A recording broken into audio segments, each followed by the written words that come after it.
অনেক দিন আগেকার কথা। এক ঘন জঙ্গলে নানা রকমের বন্য পশু একসাথে বাস করত। যেমন সিংহ, বাঘ, হাতি, হরিণ, বানর, কচ্ছপ আরও অনেকে। তারা সবাই ভালো ছিল, কিন্তু একদিন একটি সমস্যা দেখা দিল। পুরনো রাজা সিংহ, সে বার্ধক্যের কারণে শাসন করতে পারছিল না। তাই সব প্রাণী মিলে ঠিক করল জঙ্গলে নতুন রাজা নির্বাচন করা হবে। তারপর একদিন বনসভা ডাকা হলো। বিশাল গাছের নিচে সবাই জড়ো হলো।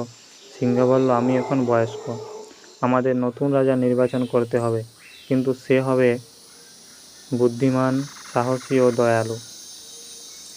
এ কথা শুনে প্রথমে বাঘ উঠে দাঁড়ালো এবং সে বলল, আমি শক্তিশালী, কেউ আমার সামনে দাঁড়াতে পারবে না।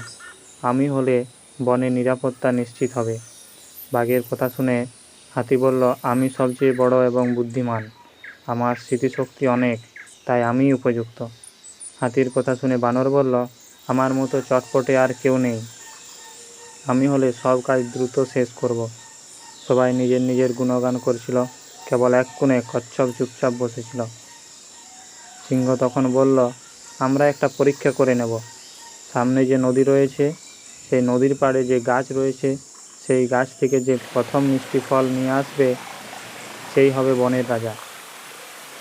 সিংহের এমন কথা শুনে সবাই খুব আনন্দিত এবং তারা বলল, আমরা সবাই রাজি। পরের দিন সকালে দৌড় শুরু হলো।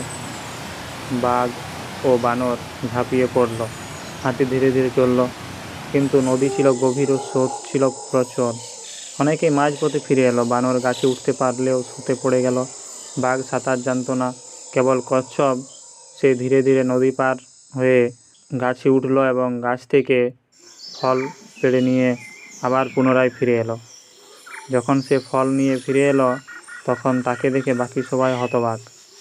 সিংহ একটু মৃদু হেসে বলল, এই হলো সত্যিকারের নেতা, যে ধৈর্য করে, নিজের সীমাবদ্ধতা জেনেও চেষ্টা করে এবং কখনো হাল ছাড়ে না। সব প্রাণী সম্মিলিত হলো এবং তারা কচ্ছপকে বনের নতুন রাজা হিসেবে বরণ করলো। কচ্ছপও কখনো অহংকার করেনি, সবার কথা শুনে ন্যায়ভাবে কাজ করত। তাহলে আজকের গল্প থেকে আমরা কি শিখতে পারলাম বন্ধুরা? যে শক্তি নয়, ধৈর্য, মেধা ও একাগ্রতাই একজন প্রকৃত নেতার গুণ।